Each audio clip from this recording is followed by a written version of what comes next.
He's got the phone shut off, and let's cut all the background noise. You can cut the heavy metal in the background there. Mr. Richards will just, Ozzy he's going to be on tour. They said next year. I don't know if Ozzy will make it, but they say he's going to be on tour. Anyway, we'll start off by, before we call a roll call, I need to get a motion to have a remote electronics, and then I'll call a roll call, please. Your Worship, I'll make that motion. I move that City Council suspend the rules of order as set out in the Council Procedures Bylaw to allow for City Council and City Administration to participate in the regular meeting of City Council this 26th day of April 2021. This is Councillor Mickle, and I'll second that motion. Anyone opposed? Hearing no opposition, we will move forward. Call a roll call. Councillor Van Betju, are you here? Yes. Councillor Janke? Yes. Councillor Corrigan? Yes. Councillor Richards? Yes. Councillor Morissette? Present. Councillor Mickle? Yes. City Clerk Richter? Present. City Manager Warren? Here. Director of Engineering Wilkinson? Present. Communications Coordinator Temple? Present. Leisure Services Director Andrew Crow? Present. Fire Chief Almond? Here. And Amanda Kaufman? Here. All right, we are moving forward then. And we also have Dalton Molinar here with us. Before we start, let us start with any additions to the agenda? To the Minister? Your Worship, this is Councillor Van Bet. You have one addition. Okay, what should that be? That the following item be added to the agenda, 7.E, 2021 Census Report. I will second that, Your Worship. This is Councillor Morissette. Okay. And that is number 7. Okay, and just before we go into that, in additions of the agenda, do we have the approval of the minutes of the regular council meeting and strategic planning meeting, priorities meeting, April 12th, 2021, if you would, please? Your Worship, it's Councillor Richards. I'll move that the minutes of the regular council meeting and the strategic planning and priorities meeting of April 12th, 2021 be approved. Your Worship, Councillor Corrigan here. I will second that motion. Call the question. All in favor? Councillor Van Betju? Yes. Councillor Janke? Yes. Councillor Corrigan?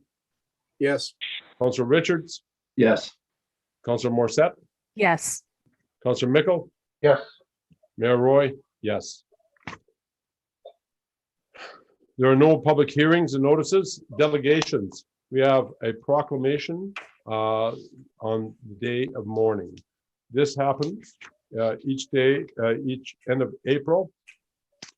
And allow me to read this proclamation. Proclamation, whereas every year more than 1,000 Canadian workers are killed on the job, and whereas thousands more are permanently disabled, and whereas hundreds of thousands are injured. Thousands of others die from cancer, lung disease, and other ailments caused by exposure to toxic substances at their places of work.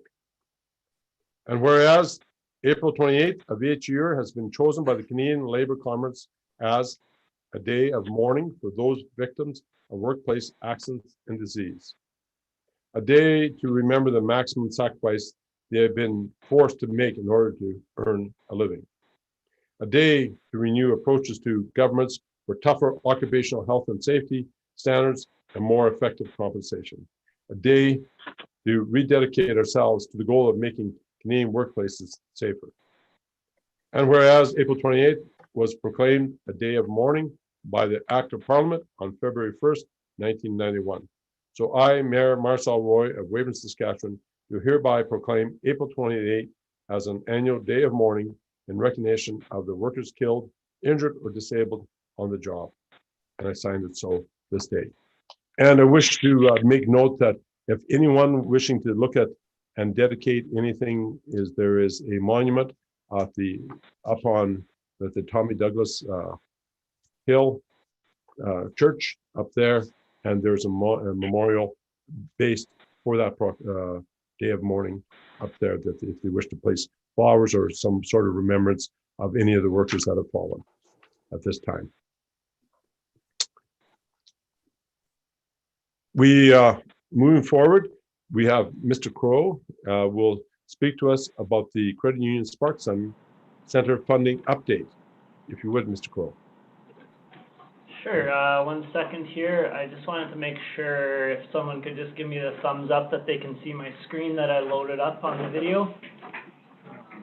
Good to go? Okay, perfect. Well, thank you very much for having me here today. Just wanted to give a quick update on the Credit Union Spark Center from the funding side of things.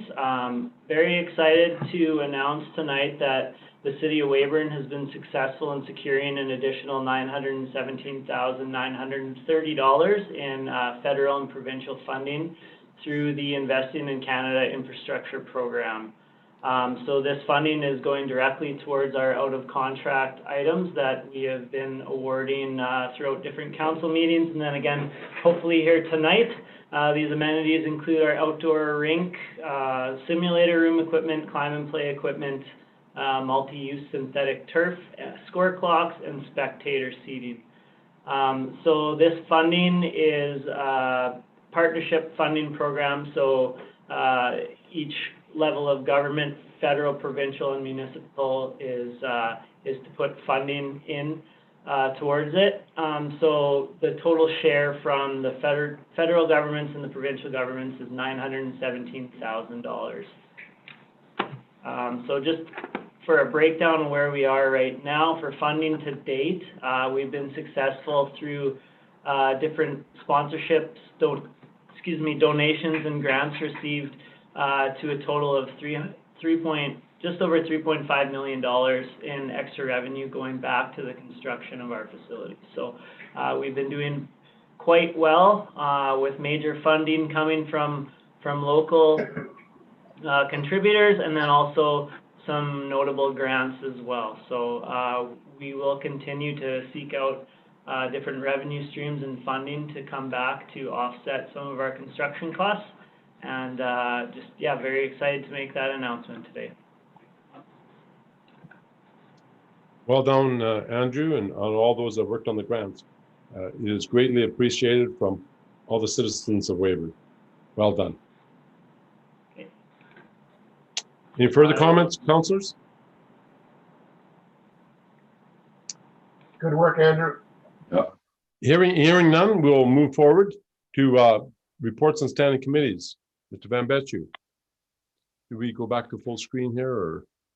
Oh, there we are. Thank you. Thank you, Your Worship. A regular meeting of the Wavering Police Commission was held via Zoom at 4 p.m. Tuesday, April 20th. Additions to the agenda, the only item added was the CAPG seminars. There's no correspondence. Chief Blunden provided the mayor's report, Wavering Police Service monthly stats, Wavering Police Service 6-year average, overtime reports, arrests, and medical and mental health assistant calls for March. Deputy Chief Andesite advised Constable Vincent Lipey assisted with saving an individual's life as well as revived the individual with Narcan. Lipey has been involved in assisting on 3 or 4 occasions with administering Narcan to individuals. Councillor Van Betju stated the reports and graphs presented by the chief is one metric to measure success in the police department, and thank the chief for this very valuable information. Chief Blunden advised he is in the process of hiring 2 part-time casual communication staff. In other reports, Chief Blunden provided the accounts payable report for February 2021, the budget report for 2021, and the bylaw report for 2021. These reports were all passed and accepted.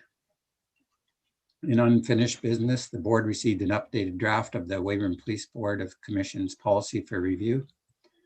The board will continue to look at this policy and develop it further. Under new business, Board Chair McCormick referred to the CAPG call for resolutions to be debated at the CAPG 32nd Annual General Meeting to be held September 15th, 2021. The resolutions for deadline submissions is June 30th, 2021. Councillor Van Betju inquired if board members wish to participate in virtual CAPG webinars.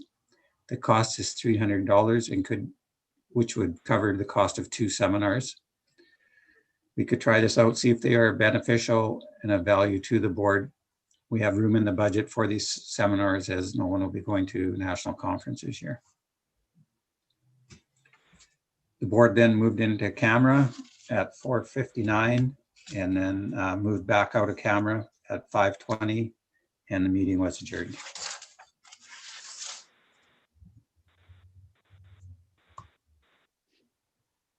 Your worship, that is my report.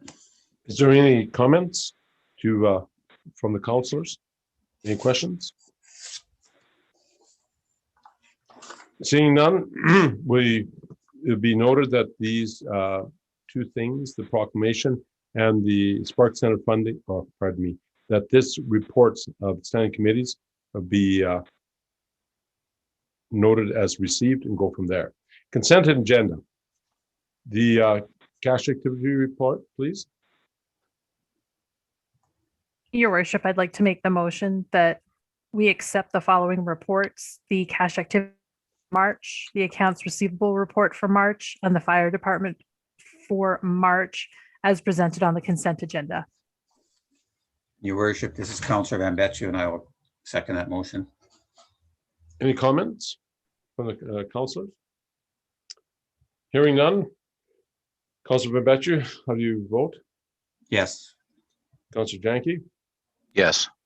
Councillor Corrigan? Yes. Councillor Richards? Yes. Councillor Morissette? Yes. Councillor Mickle? Yep. Mayor Roy? Yes. Moving forward. Motions, accounts payable. Do you have a motion, please? This is Councillor Mickle. I'm prepared to make a motion that the purchases in the amount of $1,132,082.74 from April 8th to April 22nd, 2021 be approved. Your worship, this is Councillor Janke, and I would like to second that motion. Discussion? Hearing none. Call the question, call the vote. Councillor Van Betju? Yes. Councillor Janke? Yes. Councillor Corrigan? Yes. Councillor Richards? Yes. Councillor Morissette? Yes. Councillor Mickle? Yes. Pardon me? Yes. And Mayor Roy? Yes. Next topic. We have back to Mr. Crow. We have the RFP for the simulator room. If you would, please, Andy. Sure. So the Credit Union Spark Center was designed to include a multi-sport video simulator room. The construction of the actual room itself was completed throughout the construction process. However, we withheld all the technology, the screens, the simulator equipment, and everything out of that contract so that we could be more selective in the finished product that we put in that location to ensure that it is as multi-use as possible and will provide maximum opportunities to everyone in the community, not just your golfers. So the selected simulators must feature extensive selection of multi-sport games, a minimum 1 hunting package, and a minimum of 75 different championship golf courses. The equipment must also include multi-year warranty, thorough customer service and technical support, and a thorough owner training program. So as mentioned, the simulator room is intended to be as multifunctional as possible, and the selected simulator systems must provide the ability for numerous types of sport packages, games, and provide entertainment to more than just golfers. So the space has been designed to accommodate individuals, small groups, or host large rentals, be it different group parties, staff functions, birthday parties, that kind of thing. And the room is equipped with a skyfold wall, so user groups will be able to not only rent out the simulator room, but if they want to hold a larger function, also the mini gym next to it. So a request for proposal of the supply and installation of the simulator equipment was initiated on March 4th and closed on April 16th. We received a total of 3 submissions. However, 2 did not meet the minimum bid specifications that we outlined in the RFP package, so they were not considered for award. So the City of Wavering, as mentioned, received 3 simulator system proposals from 3 proponents. However, only 1 met the minimum product specifications as we outlined. Full Swing Golf, Full Swing Golf's proposal met all technical requirements and included golf, multi-sport, and laser shot packages. The proposal also provided for all equipment installation, multi-year warranty, technical support, and thorough owner training program. To note with their proposal, we also should not be required to invest any more into the space. They'll be able to set up their system with everything we already have in place. So the proposal submitted by Full Swing Golf is much more than a golf simulator. Their system offers all kinds of different features. So it comes along with 84 championship golf courses, showdown golf with more than 20 different games that you can challenge your friends with, 13 multi-sport packages, so all of these listed in front of you, and most of these packages have actually different games within them, so there's a wide catalog of things to do. Also, as I mentioned, they were required to provide a laser shoot hunting or target games, so fake, kind of like if you picture Buck Hunter, that kind of game to be played. And their systems also allow for plug-and-play video games or video streaming capability. So if we were to ever look at doing any sort of esports or large video game type event or host movies in our facility, we could make use of these systems as well.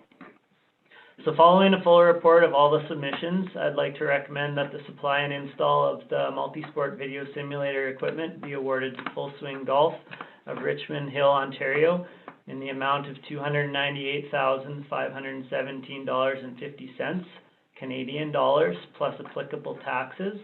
The recommended award fits within the budget allotment for this portion of the Credit Union Spark Center, and a lot of this dollar figure will be offset by the grant funding that I spoke of earlier tonight.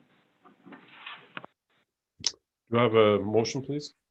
Your Worship, Councillor Corrigan here. I would like to make the motion that the bid of Full Swing Golf Incorporated of Richmond Hill, Ontario for the supply and installation of a multi-sport video simulator at the Credit Union Spark Center in the amount of $298,517.50 plus applicable taxes be accepted. Your Worship, this is Councillor Morissette, and I will second that motion. Questions and discussion? Councillor Mickle, Your Worship, I have a question to Andrew. Andrew, what would it cost the general public to use this simulator? So we're currently putting together our rates, and I hope to bring them forward to council in about a month and a half's time. But looking around, I mean, we have to be cognizant of other facilities with video simulators and keep our pricing in line what's offered elsewhere. So I think typically you'd be looking, and don't quote me on these numbers, but you'd be looking between the $40 to $50 an hour kind of rental rate, and then of course we'd have different options if groups were to want to rent the entire room or rent the facility for more than 1 hour, say like a party rental rate or something like that. But we're currently reviewing it, and our goal, just like anything else that we offer through the city, is to make things as inclusive as possible, and subsidize those costs so that everyone can take part.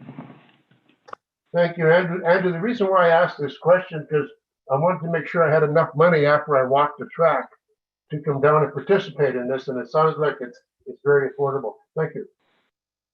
Mr. Richards? Thanks, Your Worship. Andrew, good work on this, and I'm to say that I'm excited to see this I really am. I think this is going to be just such a cool thing for a community. This is, however, an awful lot of money, $300,000. Can you speak a little bit to the longevity of this system? And here's what I mean by that, Andrew. Number one, the longevity of it, warranty period, expected lifespan. Secondly, does Full Swing Golf offer a fairly robust support package with this? Because it's certainly going to be, hiccups over the first few years of operating it. So then long term, is it something we upgrade, or is this thing a 5-year software piece and then we're back shopping? Right. So if you look through the different reviews of different simulator companies, Full Swing will come up on top basically on every search that you look at. They're a very reputable company. They're based in not only Canada but also in the United States, and this is a hefty price tag, I will admit that, but it's actually, even though the other two proponents did not qualify because they didn't meet the minimum requirements, they were very close to the same price tag there.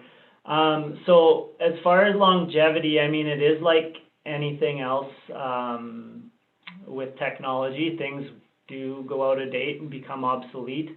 However, they do offer upgrades, to their systems like any sort of computer would. You can add different golf courses or different items along the way. It'll definitely be something that we have to budget for correctly and look at that life cycle plan. To say exactly how many years we will get out of the system, it's kind of tough to say because, technology is always changing at a different rate. But because we are looking at the high-end product and we're getting the most up-to-date equipment possible, I don't see us needing to replace this equipment anytime soon. I would hope that we get at least 10 years out of it, if not 15, with upgrades along the way to keep it viable. Yeah, thanks, Andrew. That's what I was looking for. Final piece on that is a question around, warranty to a degree, but even just the support. Do they have a fairly comprehensive support program ongoing? Yeah, they do. So we're able to pick up the phone and get a hold of anybody basically 24/7. As I mentioned, they are one of the larger players in this game. So that is definitely one piece of the puzzle that we were confident in making the selection. So I think as with most recreation and technology, I think we get 2 years, if I'm not mistaken, on the standard warranty period. And then there are different options that we can purchase if we want to extend warranties. So it'll be something that we look into. Very good. I didn't expect it would be much more than that. Thank you. Worship, if I may. Mr. Janke, go ahead. Thank you. Andrew, do you expect that the installation timeline of this will allow it to be available open concurrently with Credit Union Spark Center?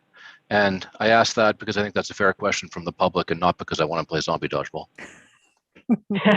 Yeah, no, we ask that proponents supply their schedule along with their proposal, and everything's lined up. It'll be ready, if not early. We want to have things up and running by early August, so we can actually do some testing, and maybe some counselors can go for a round of golf or something like that to check out the system. But no concerns about missing the opening target date.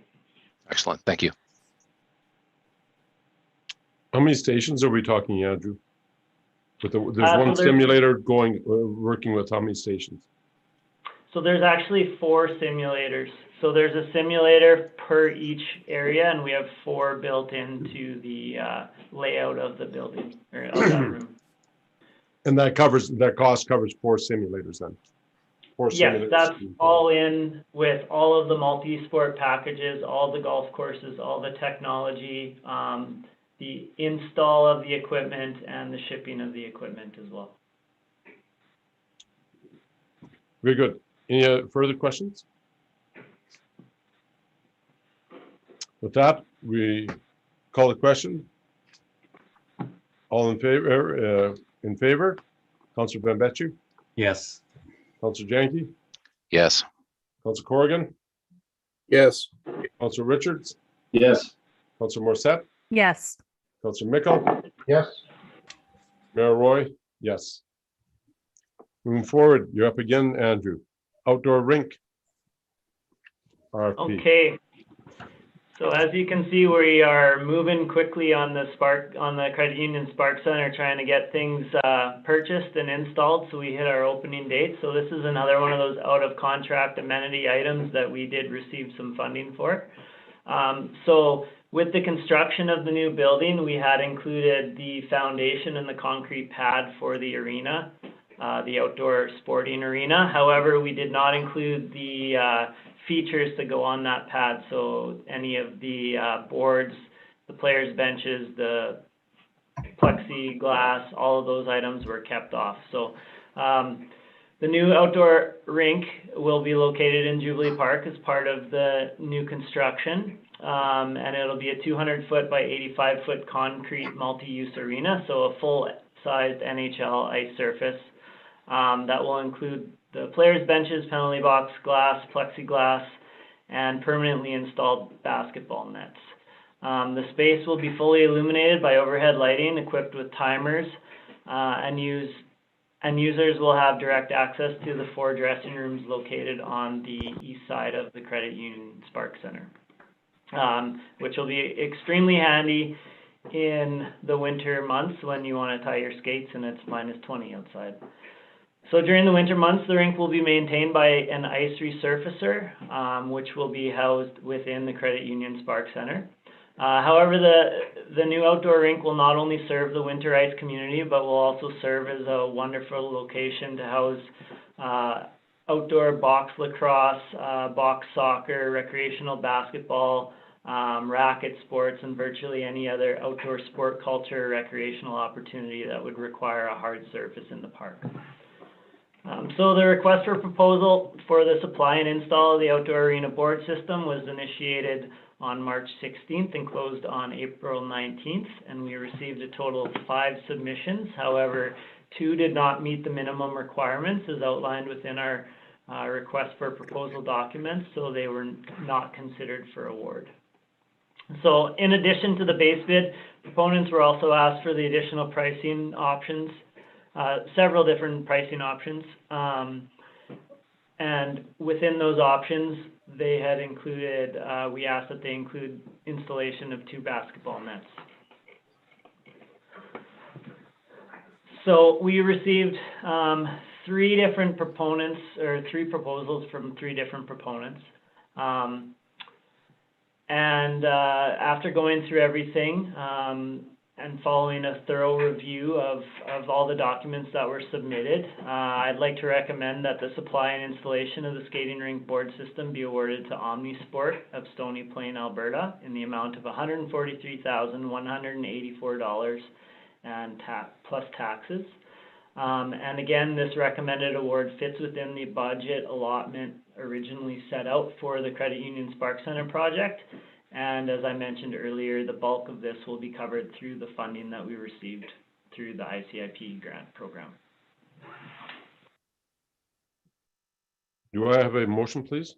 Yes, Your Worship, this is Councillor Morissette, and I'd like to make the motion that the bid of Omnisport of Stony Plain, Alberta for the supply and install of the outdoor arena board system at Jubilee Park in the amount of $143,184 plus applicable taxes be accepted. Second? Your Worship, Councillor Corrigan here. I will second that motion. Discussion? Andrew, I'll have a question there. Seeing that that both Omnisport and Global Sport, you're within just a matter of dollars there, about $6,000 difference. Obviously, $6,000. Who had the better reviews on there? You know, who had the more stars? If we were looking at the star review. All 3 of these were extremely close. However, with each proponent had different, maybe different product spec, different technologies for board systems or for glass, some with UV treatment, some without UV treatment. Omnisport was able to meet all of our specifications and provide everything that we were looking for. They also happened to come in at the low of these 3 players. However, in our opinion, they hit what we were looking for the most. So not only the most inexpensive out of these three, but also the one that kind of was bang on with their proposal for us. And they had the star ratings that basically like Global didn't have a better star rating sort of thing than is Omnisport. Yeah, like Omnisport is very trusted. They're a big player in this game as well, and we've worked with them in the past at our arena. So there is a bit of a working history there as well. We know what product we're going to get, and we have that relationship with them. So that's kind of what's pushed them ahead, I guess. Okay. They hit Okay. all And I asked only this because it's very close in the dollars between the two. Is there any other further discussion? Mr. Janke? Andrew, same question. Is it safe to assume this will be ready for opening day? Yeah. So within our bid proposal, or within the RFP document, we stipulated that all work had to be done, I believe, by August 15th. I could be mistaken on that date, but for sure by opening in September, we should have everything up and going. Excellent, thank you. No further discussion. Call the question. All those in favor? Mr. Van Betju? Yes. Mr. Janke? Yes. Councilor Corrigan? Yes. Councilor Richards? Yes. Councilor Morissette? Yes. Councilor Mickle? Yes. Mayor Roy? Yes. Passed unanimously. We have now come to board appointments for the Wavering Public Library and Southeast Regional Library. Mr. Warren, who takes that lead and speaks to that? I believe that'd be Councilor Morissette. You would have that, Councilor Morissette? I do have that motion, and actually just a quick explanation. I know, Mayor Roy, that we normally have all of the boards kind of put in place in December and into January of the beginning of the year, but we never turn down volunteer help. So thank you so much to these two ladies for putting their names forward. So I would like to make the motion that the following individuals be appointed to the boards as stated for the remainder of 2021. Pam Staples to the Wavering Public Library, and Matea Fedak to the Southeast Regional Library Board. This is Councilor Mickle, and I'll second that motion. Discussion?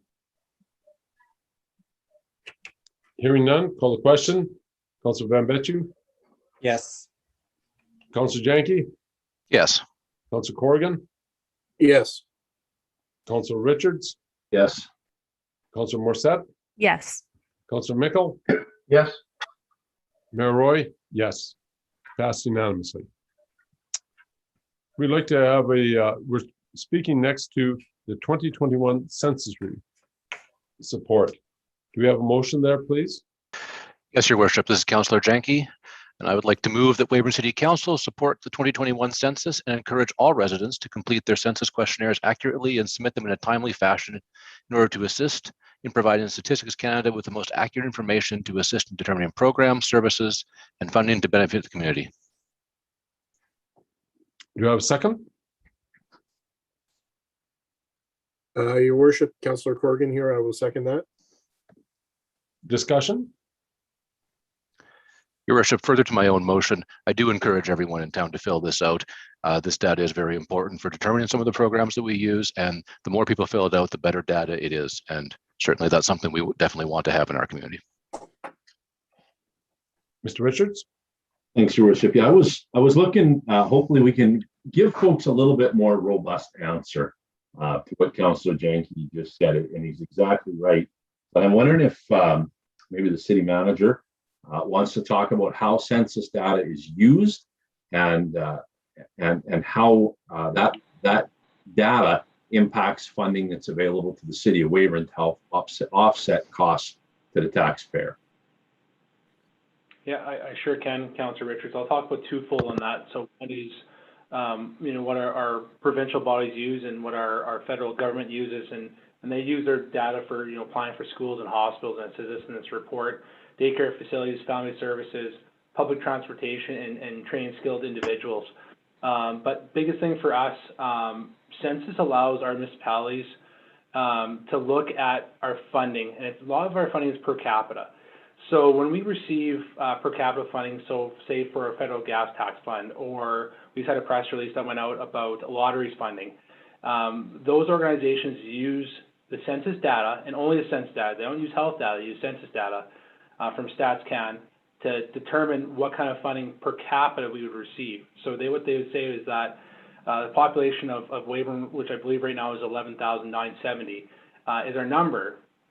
And if we don't have proper data numbers, we could be losing out on some potentially important dollar amounts that we could be receiving from funding from both the provincial and from the federal government. Yeah, thanks for that explanation, City Manager Warren. I think it's important that we understand, you know, that the purpose behind this is so that it helps us offset our costs and so that we are eligible for the stuff that we deserve. So thanks for that. I appreciate it very much. Your worship, I have a question to Manager Sure, Matthews go ahead. as well. Matthew, is it true these are done every 5 years?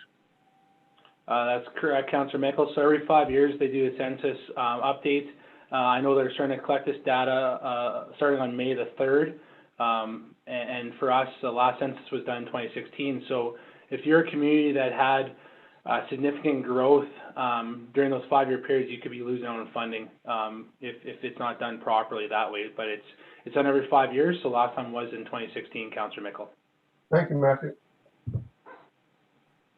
One of the things that was quite interesting that as I took over as mayor 5 years ago, one of the mayors from a community to the west said that they had a huge issue because they had a lot of people from out of province that had still homes out of province, and they refused to say that they were residents of that community, although they've been residents there for 10 years. They didn't claim it as their home. And again, the community lost a lot of money they said, no, we're not from here. So if you're living here, yes, you are a resident, and this is where the census is going to be taken. So do we call to, with this being a motion, we have a seconder on there already. So call the question. All those in favor? Councillor Van Betju? Yes. Councillor Janke? Yes. Councillor Corrigan? Yes. Councillor Richards? Yes. Councillor Morissette? Yes. Councillor Mickle? Yes. Mayor Roy? Yes. Next. Introduction of bylaws, the Fire and Protection Services Bylaw. Mr. Almond, our fire chief, will you please go forward? Good evening, your worship, members of council. It's my pleasure to come before you tonight with a substantial document. It's a new City of Wavering Fire and Protective Services bylaw. It's going to replace, or hopefully replace, a bylaw that was adopted by the council of the day back in 1993. And although that particular bylaw had seen many refreshments, adjustments, and interpretations, it's time for a new one. And ultimately, it is coming before council tonight. It's been through strategic planning, it's been through admin, it's been through finance, it's been through legal, and this is the last hurdle. We have the authority to do this as a city under the Section 8 of the Cities Act and under Section 49 of the Fire Safety Act. And briefly, that says the Cities Act says that we have the general power to pass any bylaws for city purposes that it considers expedient in relation to the following matters respecting the city: the safety, health, and welfare of the people and the protection of people and property, and services provided for or on behalf of the city, including establishing fees for those services. And the Fire Safety Act highlights that once again. It talks about a local authority from passing and enforcing bylaws in accordance with the Municipalities Act, the Cities Act, or the Northern Municipalities Act, respecting prevention and suppression of fires and the provision of fire department services. And a local authority may pass bylaws establishing standards in relation to or exceeding or more exacting standards not contained in the National Fire Code if the local authority considers the bylaws necessary for the health, safety, and welfare of persons, property, or the environment. There's some other pieces of significant legislation that apply to this bylaw, and they are, but not limited to, the Saskatchewan Employment Act, the Occupational Health and Safety Regulations, the National Building Code, the National Fire Code, and the Uniform Building and Accessibility Standards Act. So the new Fire and Protective Services Bylaw incorporates a thorough modernization and a comprehensive review of the one it replaces.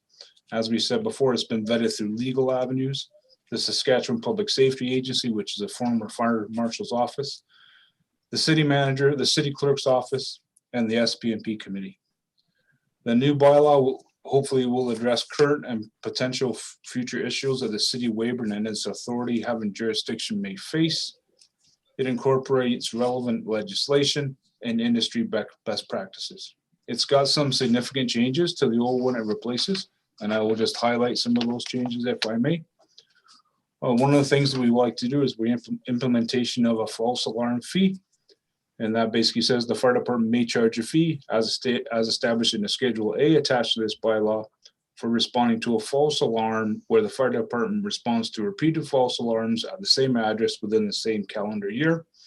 And this particular definition of a false alarm means an alarm from a fire safety monitoring device that is not caused by heat, smoke, or fire that initiates a request for fire rescue services where no danger is present to health, safety, and welfare of people, property, and the environment exist. Okay.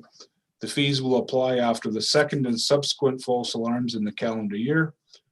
The majority of false alarms that occur in our municipality fall within the above purview are caused by the owner failing to maintain the system to a required standard. The second significant change is an implementation of a permitting fee for people that work on our fire protection equipment within the city. And as we say, we have the authority under the Cities Act to establish this. And it's for people that are working on fire protection equipment and doing fire prevention safety inspections. The technician types are people that do portable fire extinguishers, commercial kitchen ventilation cleaning, commercial kitchen canopy fire suppression systems, appliance repair, inspection and repair for commercial appliances, and sprinkler and standpipe systems, and fire alarm systems. And those are the types of occupations inspections that we'd like to permit process as part of this bylaw. The above systems are critical to life safety, and as such, the need, installation, and maintenance are mandated by relevant codes and standards. The third significant change is services for outside the city jurisdiction. As you know, we currently do this by formal agreement. However, by this change, it's going to allow us by non-formal agreement to provide those services outside the city of Weyburn. And the advantage to that is we've done this in the past without the necessary bylaw, and it's more costly than if you do have an agreement with the city. So for instance, the Arm of Weyburn has an agreement with the city, a very good agreement. However, if we need to go to another municipality, this allows us to go to that municipality and to charge more money than we would people that we do have an agreement. Okay. Number 4, the other significant changes, and we have this already in regards to our burning bylaw. It's just in this document right here because we want to highlight it once again. If you want to have an open fire within the city of Weyburn, you're going to have a permit. Okay, that permit is a fire pit permit is perpetual to the owner occupant of the address, provided the criteria is met as per the burning bylaw. Okay, and we're highlighting once again that open air fires, no person shall burn garden refuse or other refuse within the city limits. And the rationale for that is the reinforcement of our burning bylaw and also the Saskatchewan Environmental Management Protection Act. Once again, talking about outdoor fires, fire pits and outdoor fireplaces. No person shall suffer or permit the burning of any material other than charcoal, briquettes, cut seasoned wood. And we're going to define the cut seasoned wood as lengths of wood that have been air dried to reduce moisture content, or manufactured fire logs in a fire pit or outdoor fireplace. And once again, we're highlighting the burning bylaw. We're highlighting the restrictions from the Saskatchewan Environmental Protection Act. Okay, And by the definition of cut season's wood, we are highlighting the provision of burning of construction waste and pallets. Okay. Also in this bylaw, in regards to fire pit permits, where the fire chief may declare a complete ban of burning of any kind within the city.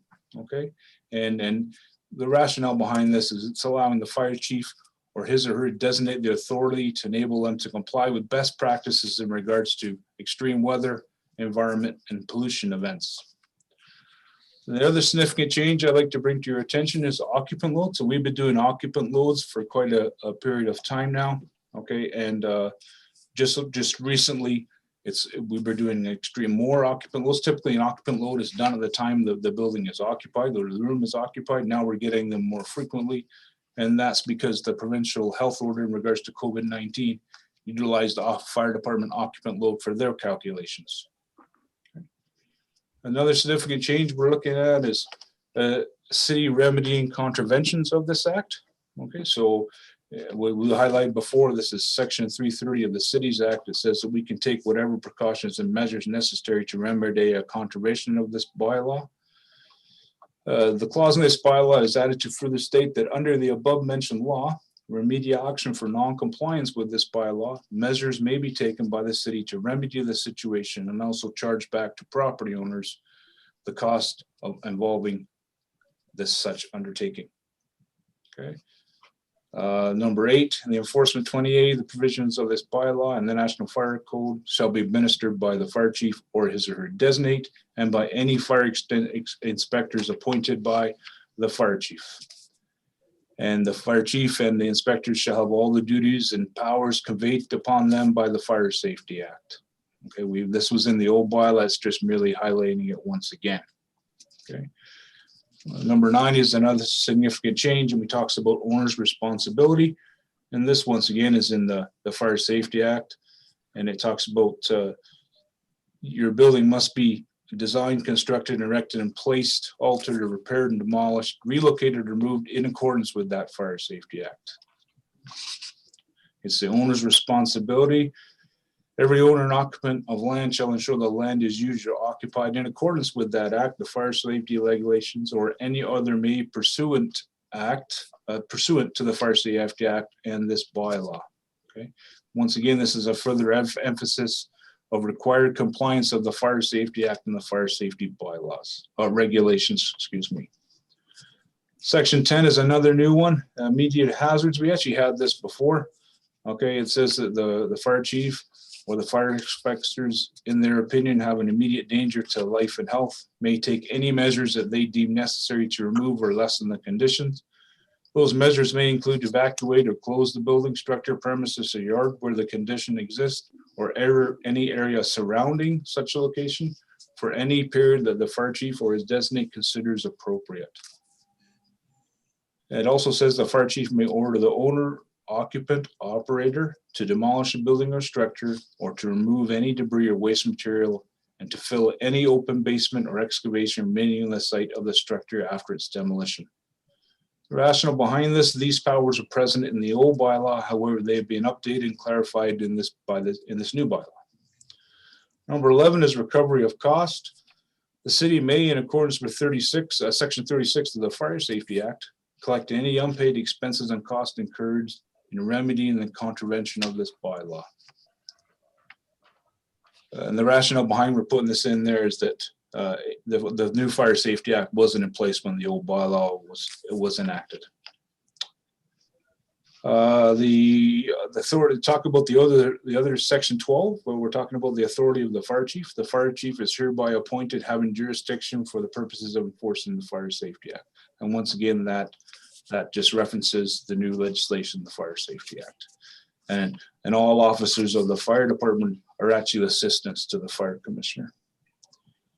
Once again, this talks about the authority of the fire chief. The fire chief will report to the city manager. And the rationale behind this incorporates modern management scope and practice. As you're well aware, council, we're always interested in financial implications. So it's anticipated that this new bylaw will have limited financial implications.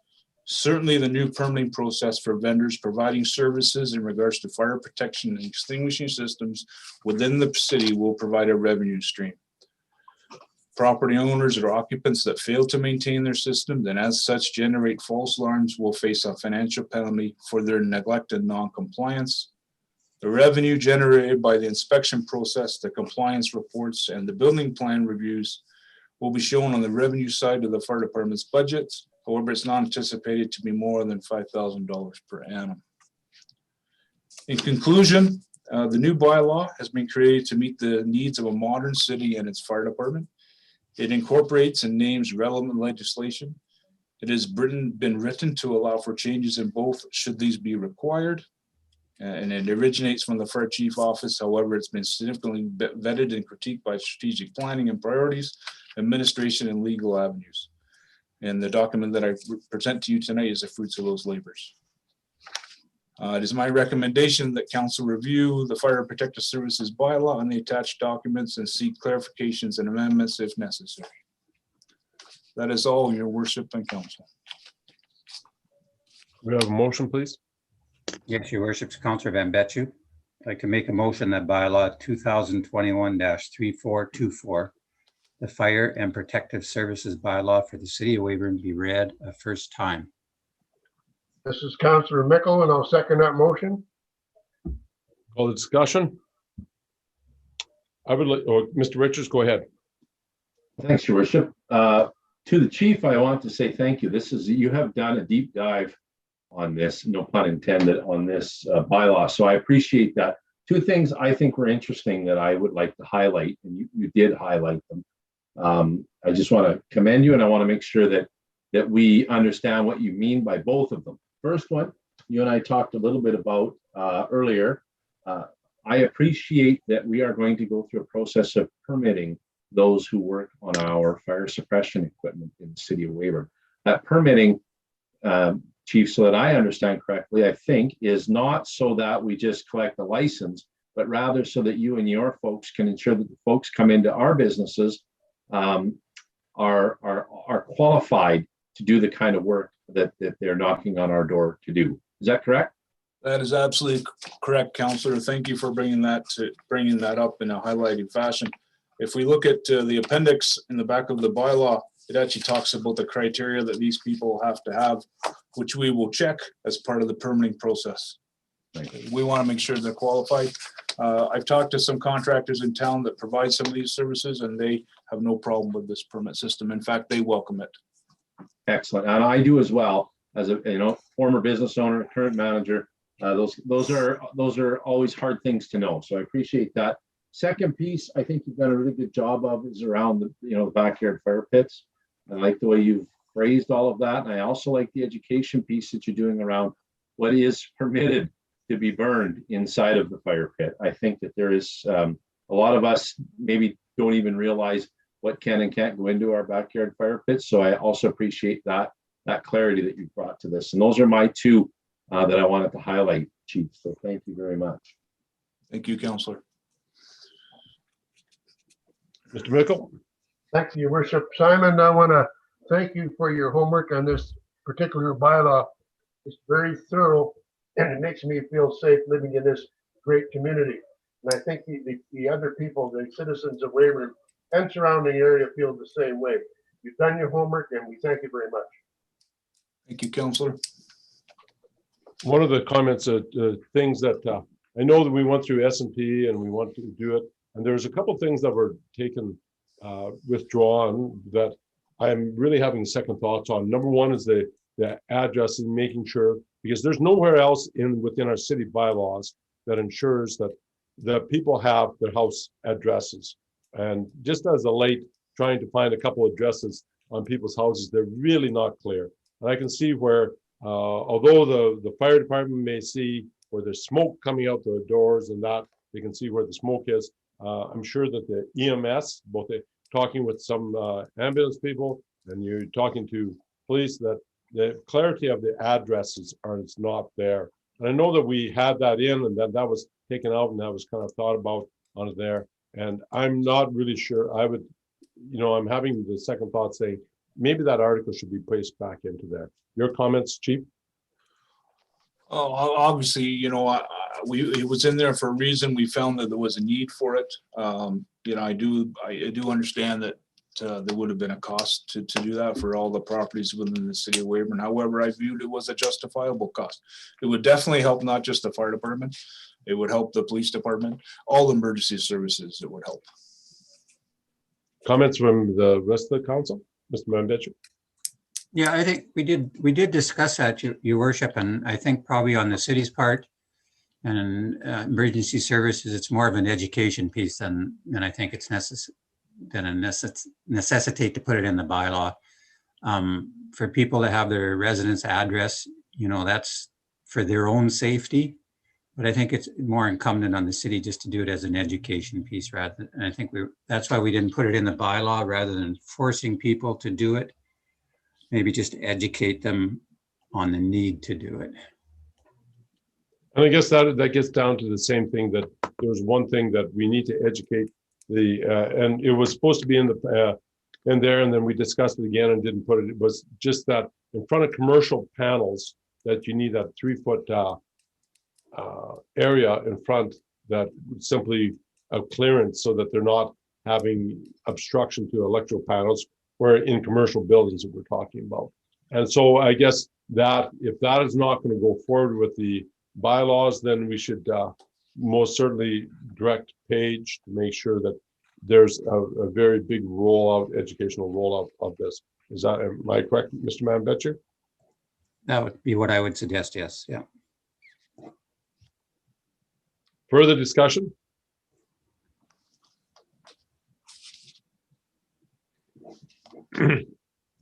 Going forward, so no further discussion. Call the question. Mr. Manbetcher? Yes. Councillor Janke? Yes. Councillor Corrigan? Yes. Councillor Richards? Yes. Councillor Morissette? Yes. Councillor Mickle? Yes. Mayor Roy? Yes. Going into the, do we have a second reading here? Yes, Your Worship, it's Councillor Van Betchu. I have a motion here that this bylaw 2021-3424 be read a second time. Councillor Mickle, and I'll second that motion. Discussion? On this one, I will vote a second time, go yes, because I think that there is a time when we have to have that the citizens, because this is a very important bylaw on there, the citizens need a chance to take a look at this, but we'll call the question. Councillor Van Betchu? Yes. Councillor Janke? Yes. Councillor Corrigan? Yes. Councillor Richards? Yes. Councillor Morissette? Yes. Councillor Mickle? Yes. Mayor Roy? Yes. Asked for a third reading, the question, can we have a third reading here? Do we have a motion about that? Thank you, Your Worship. Councillor Van Betchu again. That bylaw 2021-3424, the Fire and Protection Services bylaw for the city of Wavering, be given 3 readings at this meeting. Councillor Mickle, and I'll second that motion.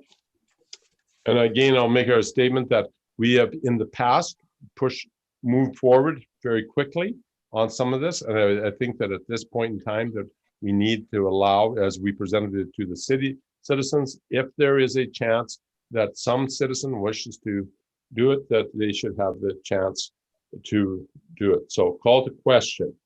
Your Worship, if I may? Okay, yes. I have to agree with you on this. Chief Almond, I think this is a fantastic bylaw. You've definitely got my support on it. But as you said when you presented it, you brought this forward to several closed door committees before it got to council. I'm not entirely comfortable with taking that opportunity away from the public. So I would have to question why we would go ahead with a third reading at the same meeting. The purpose behind having 3 readings is to give the people of Wavering an opportunity to look at a bylaw, and this one's going to have a lot of effect on a lot of people's lives. So I'm hesitant to vote yes on this. Other discussion? Mr. Van Betchu?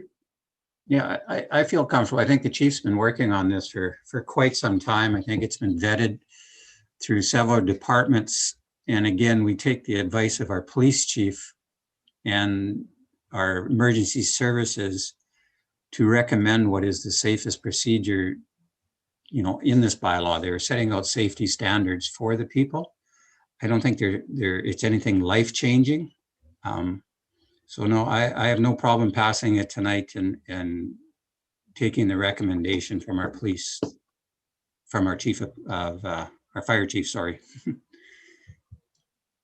Mr. Richards? Thanks, Your Worship. I'm of both minds on this one. I have long been an opponent of all three readings of any bylaw in one meeting unless it was absolutely an emergency.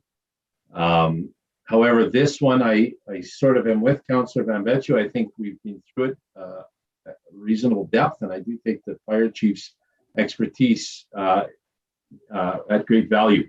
That being said, my question, I think, is more towards the city clerk and is a point of order. If we were to defeat this at the third motion, City Clerk Richter, should we maybe have actually defeated this at the start when we made the motion to give all three readings tonight?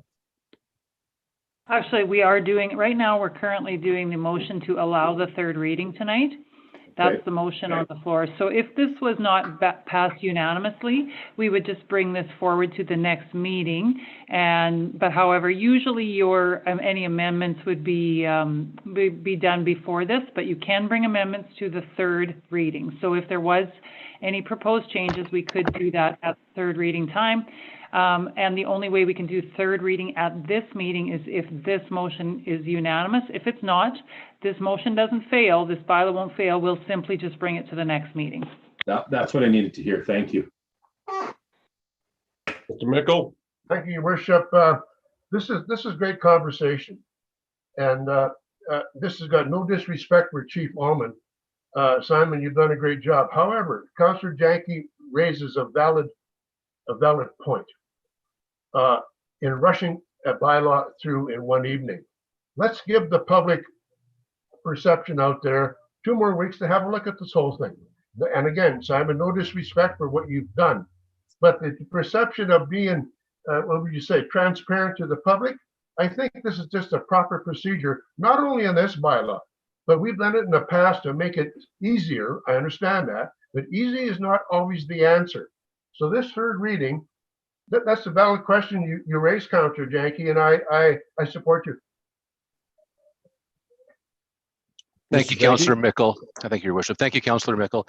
And yeah, I want to reiterate to Chief Allman, this means no disrespect at all. I think you've done a fantastic job working on this bylaw, and I'm very supportive of it. I'm just uncomfortable with pushing it through without proper consultation is all.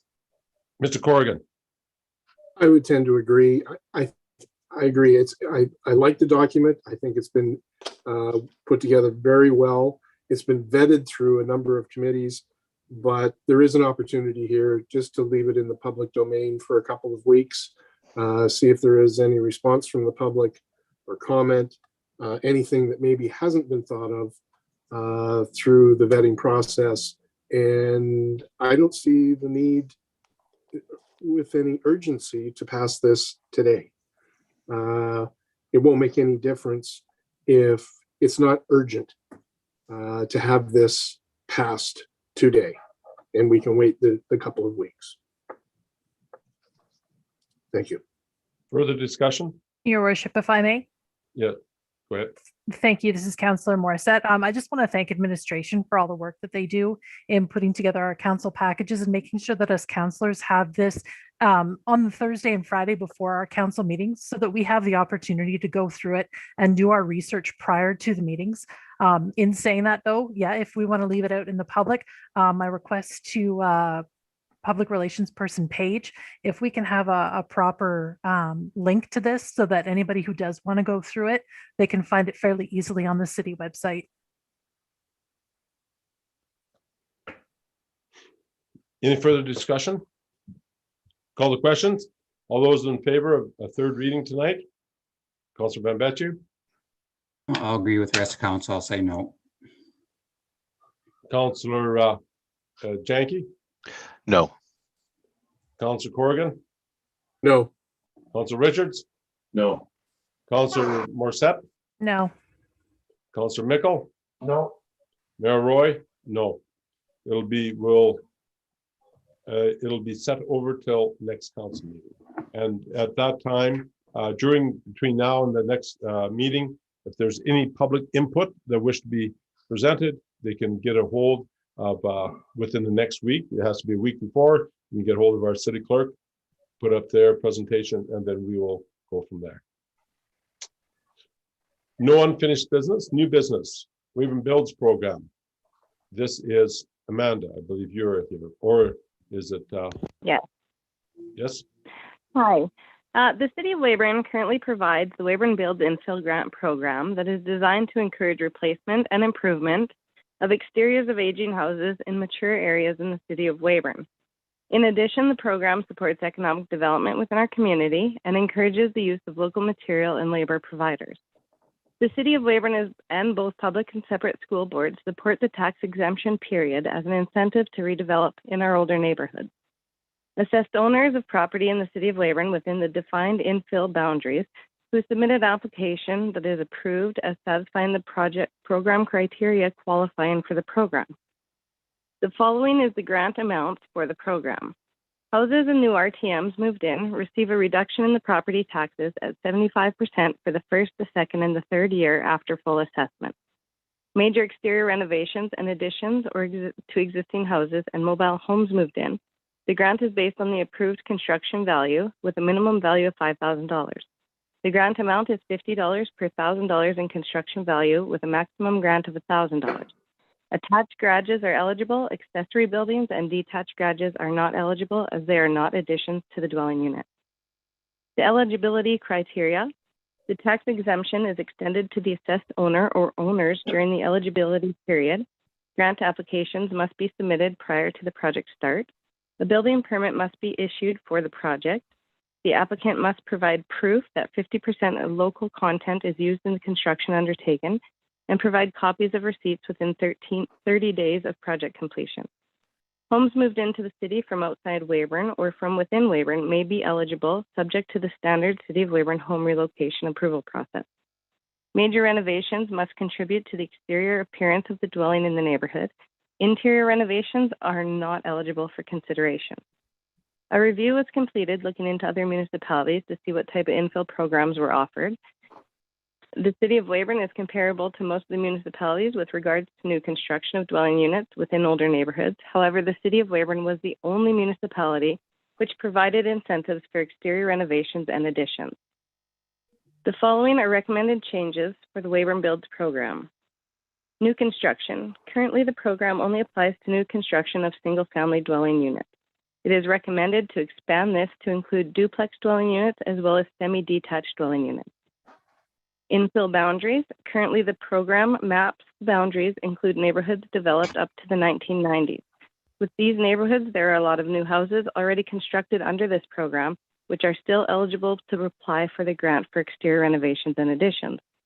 For example, if a new house was constructed under the Wavering Builds program on 3rd Avenue Southeast, they would have just received 75% off their taxes for 3 years.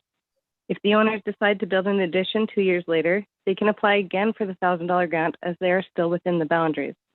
It is recommended that dwelling units and empty lots being constructed on must be a minimum of 25 years old in order to qualify for the Wavering Builds grant. This maintains the purpose of the grant to encourage revitalization of the older neighborhoods.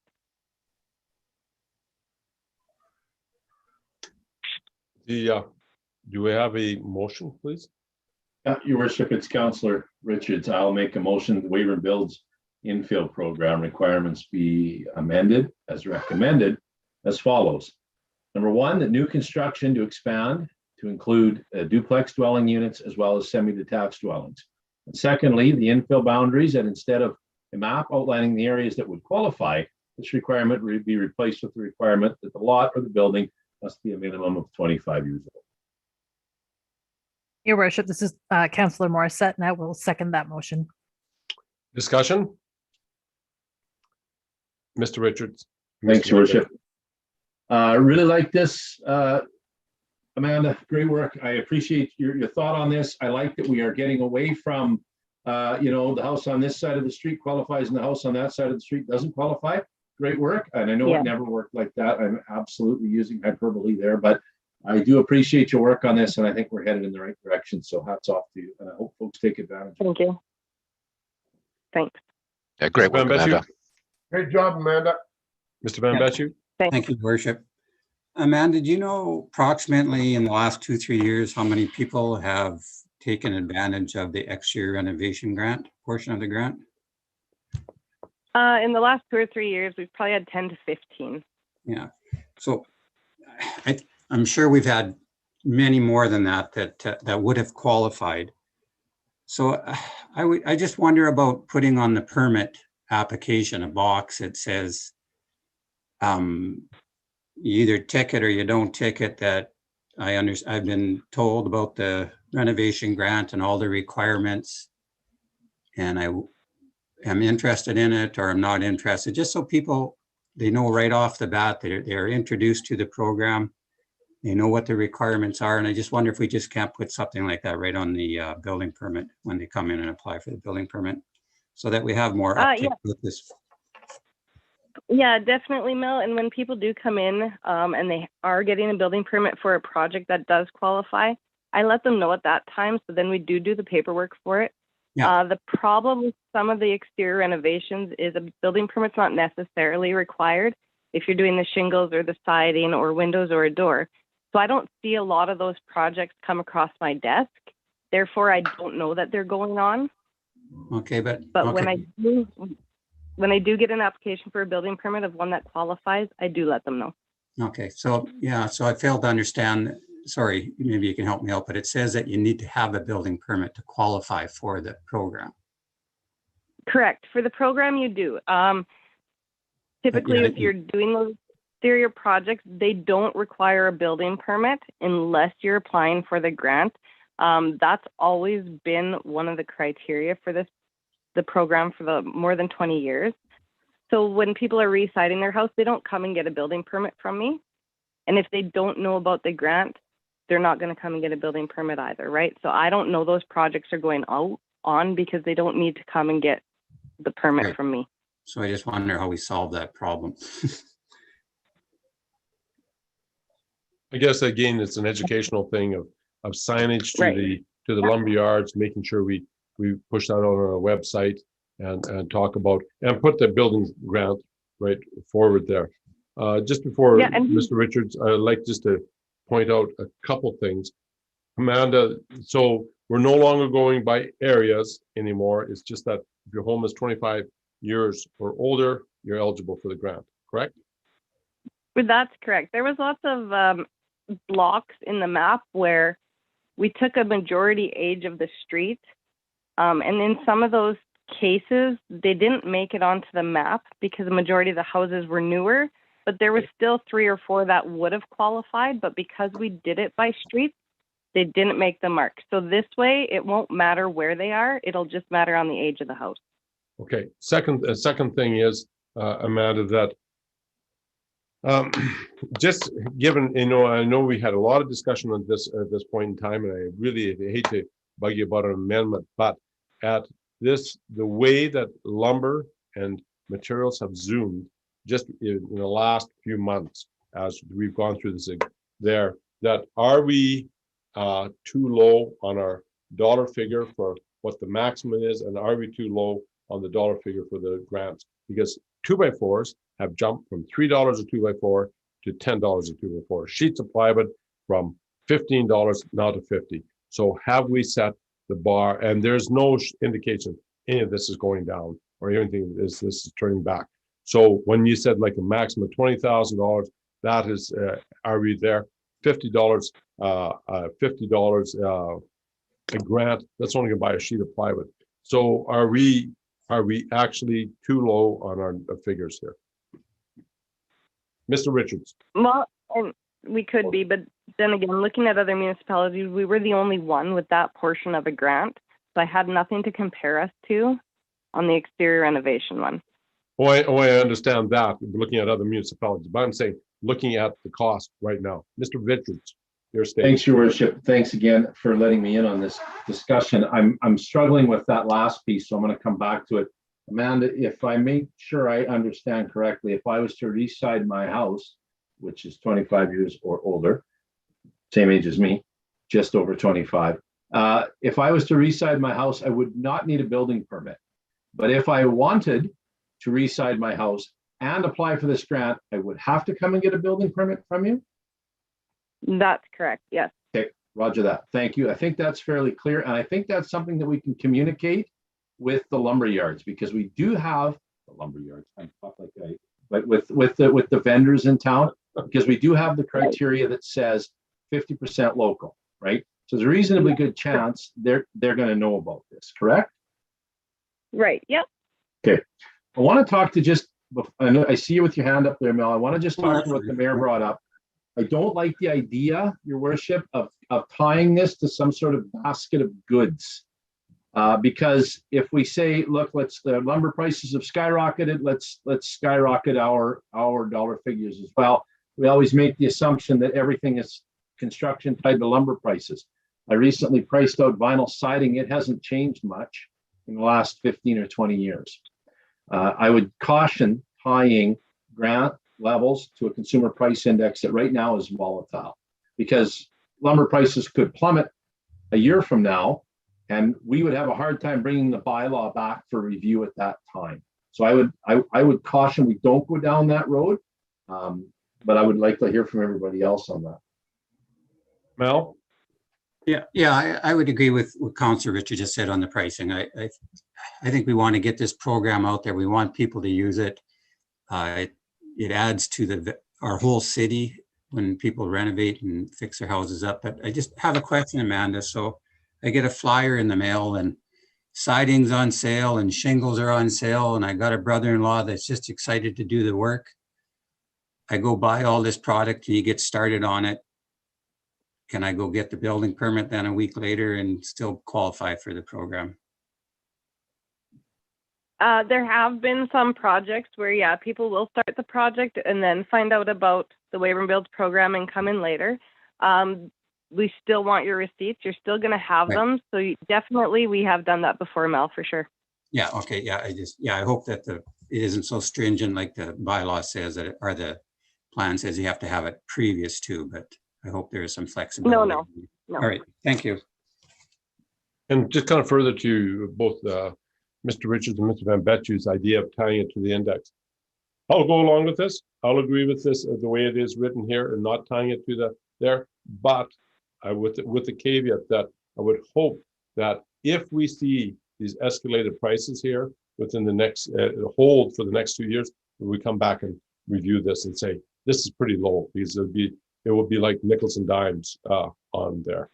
So that's my statement towards you guys. Any other further discussion? Seeing none, call the question. Those in favor, Councillor Van Betju? Yes. Councillor Janke? Yes. Councillor Corrigan? Councillor Corrigan? Yes. Councillor Richards? Yes. Councillor Morissette? Yes. Councillor Mickle? Yes. Mayor Roy? Yes. We are now going to, we're talking about a tax concession request. We're just going to go into closed council for a few minutes and come back. Your worship, we'll need a motion to go into closed council, please. Councillor Mickle makes that motion. Councillor Janke, I'll second that motion. We are now, who is the controller of the Zoom meeting? Are we in Your closed session? worship, we'll need, your worship, actually, we'll have to vote on that first, and then we will move okay. everybody up. We need to vote first. All those in favor, Councillor Van Betju? Yes. Councillor Janke? Yes. Councillor Corrigan? Yes. Councillor Richards? Yes. Councillor Morissette? Yes. Councillor Mickle? Yes. Mayor Roy? Yes. We're now moving into closed session. We'll have access now, come back and discover Wavering and come back afterwards. Who would please? Okay, this is Paige. Just give me a few minutes here. I'll let you know when I have everything sorted out technically. Okay. Your worship, point of order while we're waiting. I would be uncomfortable if the minutes of this meeting reflected that Councillor Richards was 25 years old. This was false. I said just over 25 years old. So your unit of measure and mine on that could differ greatly, just over. Right? Semantics. And I don't know if the siding thing applies to toupees. I'm not sure. I'm not sure. No, it does. No, it does, does, absolutely. No, that's in there. I had Amanda write that in there. It absolutely does. Yeah. No, Mind you, I'm gonna have to have the skull cap there soon. So I'm not. You know what? I should have done this 10 years ago. This is the easiest thing in the world. I literally spend like 8 minutes a week. No, not even on my hair.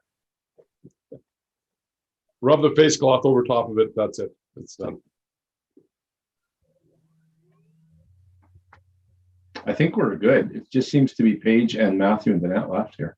Are we still live on YouTube? No, yeah, just give me 1 second here, just because my I want to goodness, make all of sure that that was on YouTube. access is, okay. Oh yeah, sorry, Councilor Rich. I knew the whole time we were on YouTube when I made that point.